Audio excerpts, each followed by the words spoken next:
We need to talk about how to talk about airplane crashes.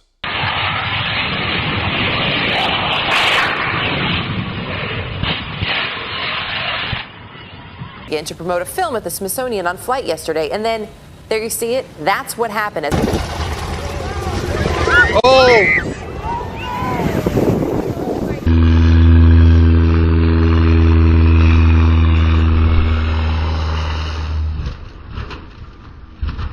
Most people do it the wrong way, and we need to fix this.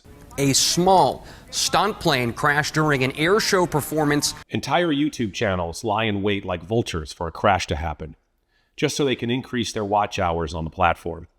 TV news does the same thing.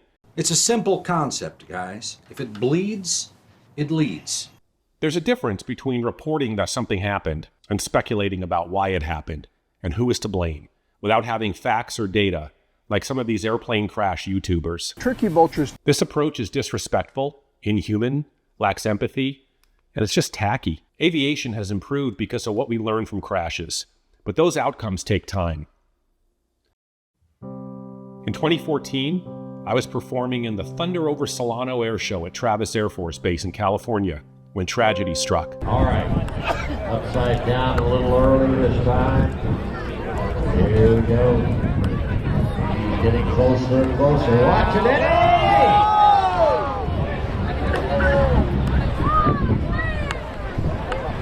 All right, everybody stand still. Stay right where you are. Do not move. Eddie Andrini survived the crash of his Stearman biplane while attempting an inverted ribbon cut, then died in the fire. How do we know this? Because a year and a half later, after a thorough investigation, the NTSB released their report detailing exactly what happened. We all saw that it took over 4 minutes for the emergency crews to arrive on the scene, but by then it was too late. The details of this tragedy came to light after a thorough investigation that meticulously outlined the events. This incident, which wasn't the first time emergency crews had taken too long to respond, prompted significant changes in how the industry manages crash fire rescue services at air shows. Unfortunately, it took a spectacular and fiery crash at Show Center to make this corner of the aviation world safer. In the airshow arena, where crashes statistically occur at a higher rate than other aviation activities, we recognize the importance of managing media relations and public communication during such tragedies. I previously addressed this in a video, which I'll link below, highlighting that about 1% of pilots are killed each year at airshows.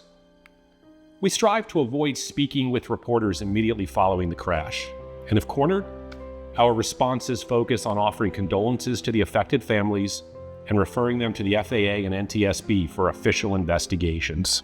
At the annual International Council of Air Shows conference, we hold a pilot safety stand-down in private, where only pilots are permitted to discuss accidents from the past year in detail. If the NTSB hasn't issued official causes, we review only the facts of the incidents. It's rare for findings to exonerate the pilot entirely. We're all human and capable of mistakes. Most airplane crashes are ultimately attributed to human factors, typically pilot error or maintenance issues. This underscores the importance of showing empathy toward the individuals and families involved, particularly when the facts are still unclear. For those interested in a deeper understanding, take a look at the NTSB's General Aviation Accident Dashboard, which I'll link below. Investigations typically take about 2 years to complete, so the data is often behind. Notably, more than half of the accidents with findings cite personnel issues related to the flight crew's actions. Even accidents labeled as aircraft failures often involve human factors related to maintenance. I encourage everyone to log in and take a look.